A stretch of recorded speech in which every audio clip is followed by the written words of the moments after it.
The near-term market is already highly liquid, and the Fed has already been jawboning, as have the political class, interest rates lower. Despite that, the long bond has been increasing, which suggests that the political forces are beginning to lose control of the market. That means that if they want lower interest rates, they're going to have to use brute force. And that brute force will signal to savers around the world that the U.S. government has decided not to defend the integrity of the purchasing power of the U.S. dollar. That'll have a couple of positive, I shouldn't say positive, a couple of impacts. It may very well be good for equities markets. It would certainly be good in the near term for the long-term debt market. I don't speculate in bonds. I speculate other places. It likely would be rocket fuel for gold. Perhaps rocket fuel for silver, much like 1975 was. I think it'd be a tragedy for the U.S., and I think it's going to happen, unfortunately. Troubling times always increase interest in gold, and this isn't the first time that gold has put on a show. Over the past year, financial headlines have continued to flood investors with doomsday predictions about the U.S. dollar. The global monetary system is fracturing. Central banks, once passive custodians of fiat currencies, are now aggressively diversifying their reserves into gold, a move that signals a profound shift in how nations and investors perceive risk. Based on ongoing trends, markets are now overpowering the Fed. Veteran financial analyst RickRule warns that if rates are forced lower, it comes at the cost of the dollar's integrity. Artificially low rates are a hidden tax on the middle class, rewarding speculators while eroding the wealth of savers. Rick says if the world concludes the U.S. won't defend its currency, gold will be the clear winner. As global central banks enter a rate-cutting cycle, the chief investment strategist at a major U.S. bank has suggested that the Federal Reserve may resort to currency devaluation to address debt, making shorting the dollar a core investment theme. Looking ahead, RickRule predicts a reckoning. He warns that the dollar could lose 75% of its purchasing power following a period that led to a brutal recession. A similar outcome is coming, with painful consequences for the U.S. economy but enormous upside for precious metals. Recently, the U.S. dollar has been losing ground against other major currencies, including the euro, yen, and pound. It has dropped more than 10% over the past 6 months, the fastest decline since 1973. In a world grappling with inflation, student debt, rising rents, and ever higher home prices, it's worth understanding what this is all about. In his assessment, Rick notes that the 1970 minimum wage was about 1.5 ounces of silver, which today would be nearly $40 an hour. That's because we measure our wealth in a floating abstraction, the dollar, instead of real money like gold and silver. Before we dive into RickRule's sharp insights from his latest interview, make sure to hit that subscribe button and tap the bell icon so you never miss a moment when truth meets the market. Let's get into it. The near-term market is already highly liquid, and the Fed has already been jawboning, as have the political class, interest rates lower. Despite that, the long bond has been increasing, which suggests that the political forces are beginning to lose control of the market. To the market. That means that if they want lower interest rates, they're going to have to use brute force. And that brute force will signal to savers around the world that the U.S. government has decided not to defend the integrity of the purchasing power of the U.S. dollar. That'll have a couple of positive, I shouldn't say positive, a couple of impacts. It may very well be good for equities markets. It would certainly be good in the near term for the long-term debt market. I don't speculate in bonds. I speculate other places. It likely would be rocket fuel for gold, perhaps rocket fuel for silver, much like 1975 was. I think it'd be a tragedy for the U.S., and I think it's going to happen, unfortunately. In my ideal world, the government would not manipulate interest rates. Artificially low interest rates are really a way to penalize savers on behalf of spenders and investors. They benefit me. I have access to credit, and I have the knowledge as to how to use credit. But for all the middle-class savers who've done the right thing all their lives, save 10% of their income pre-tax to sustain themselves in their dotage, this artificially low interest rate is really theft. And in terms of the pricing signals that you'll see in the rest of the economy, I don't think it will be particularly pretty. I do think it'll happen. And what does it spell for gold? If it becomes clear to people around the world that the U.S. government has no interest in maintaining the purchasing power of the U.S. dollar, I think it would be very, very good for gold. It's interesting that devaluation of the national currency has been viewed by the political class and the corporate class as in their interest for a very long time. Hence, the Europeans cut their rates relative to the U.S. The U.S. tries to cut their rates relative to Japan. Japan tries to cut their rates relative to China. One of the interesting parts about gold, if you think of it both as a store of value and a medium of exchange, is it's probably the only money in the world that doesn't have a domestic political constituency for devaluation. That I expect in absolute terms the purchasing power of the U.S. dollar to decline by 75%. I think the U.S. dollar likely will perform in line with a basket of other currencies. In other words, I'm not suggesting because the U.S. dollar declined that people, as an example, swap out U.S. dollars for Australian or Canadian dollars or something like that. I think you're going to have to be nimble saving in currencies. I think in an absolute sense, the U.S. dollar loses 75% of its purchasing power. And I'm afraid that coincidentally with that, the forces that be, which is to say the voters and their representatives, will exacerbate the problem by maintaining artificially low interest rates. You will recall, or perhaps you won't, but your older viewers will, that the ultimate consequence of 10 years of devaluation of the US dollar and the psychology of inflation that occurred in the decade of the 70s, that the interest rates had to climb to rates in excess of 18%. And the process by which, the reckoning by which we restored the integrity of the U.S. economy was a truly ruinous recession in the 81, 82, 83 period, where we dealt with repairing and restoring the U.S. dollar through high interest rates.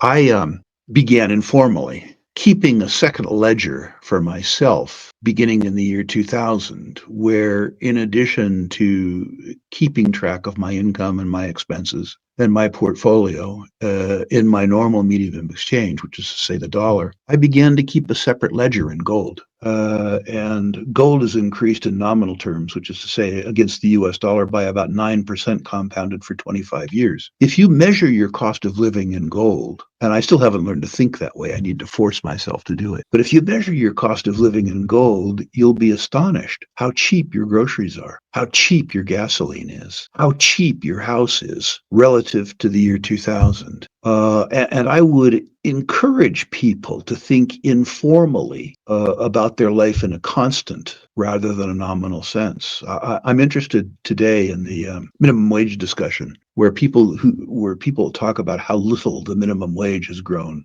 relative to their expenses. If you take yourself back to 1970, measured in silver, the minimum wage was something like 1.5 ounces of silver in 1970.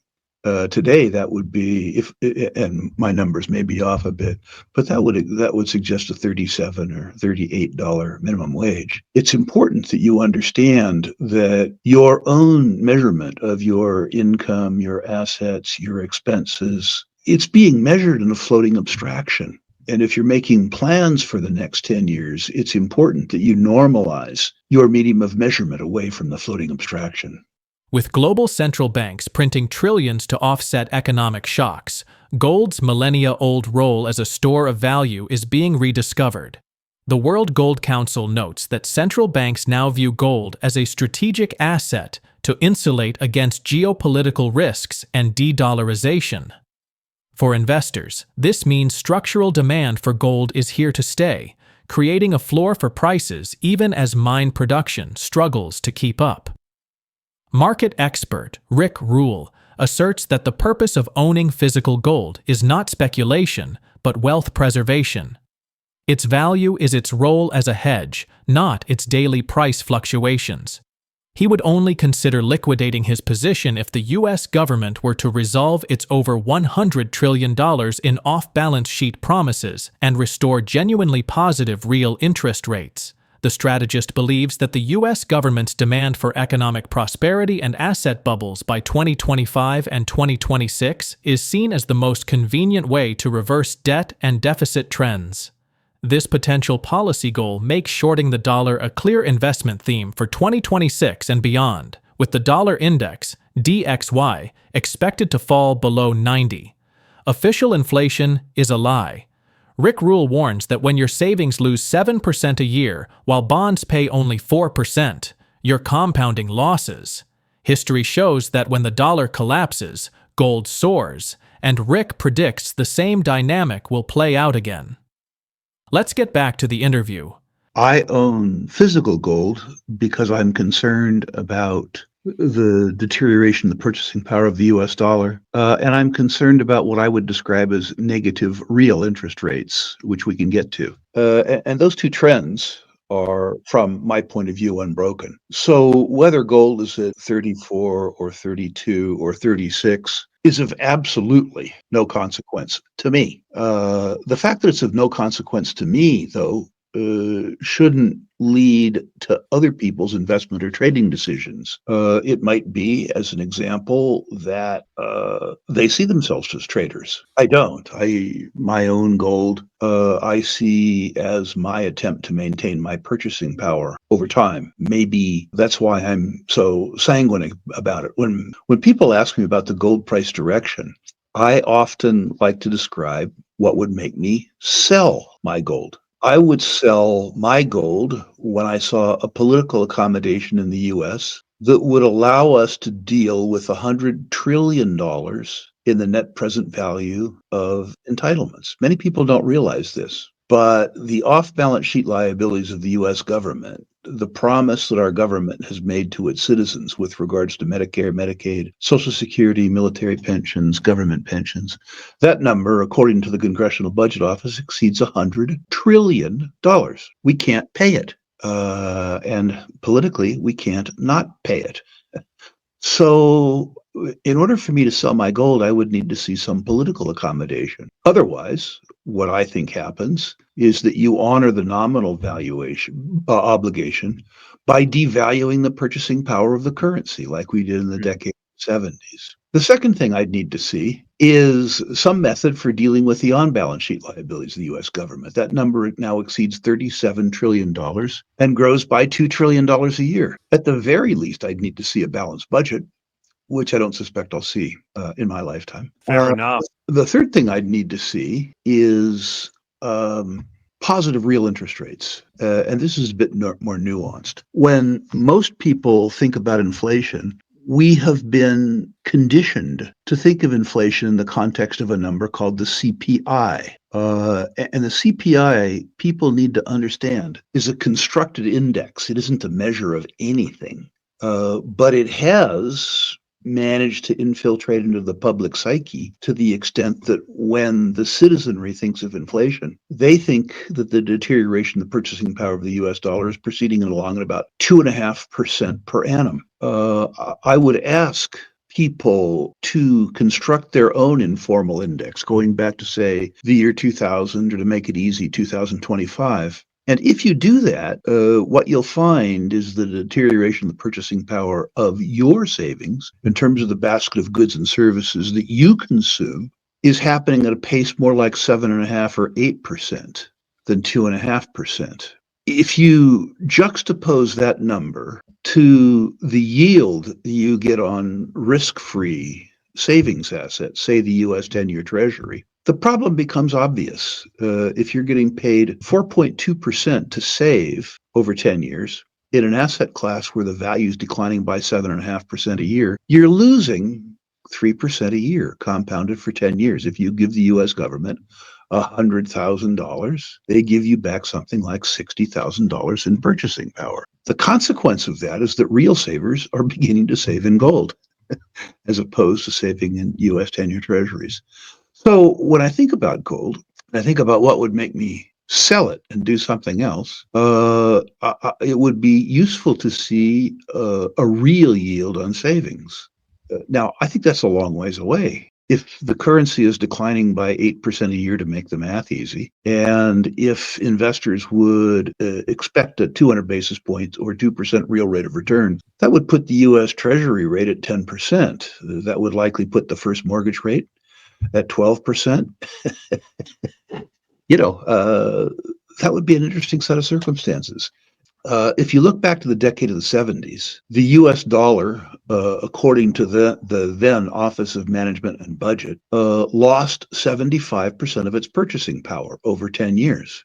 Many people don't realize this. Perhaps like yourself, they weren't alive then. But if you think about the consequences of the U.S. dollar losing 75% of its purchasing power, on the lifestyle of savers or people who save in long-term bonds and stuff like that, it's pretty profound. During that same decade, where the U.S. dollar lost 75% of its purchasing power, the gold price went up 30-fold. I'm not telling you I think that the gold price will go up 30-fold from here, but it wouldn't surprise me at all to see the gold price gain, nominal gain, mirror the loss in purchasing power of the U.S. dollar. And so for me, the gold market is very, very, very much intact. Will it be stairways to heaven? No. I remember myself in 1975, in the middle of that epic, where the gold price went from $35 to $850.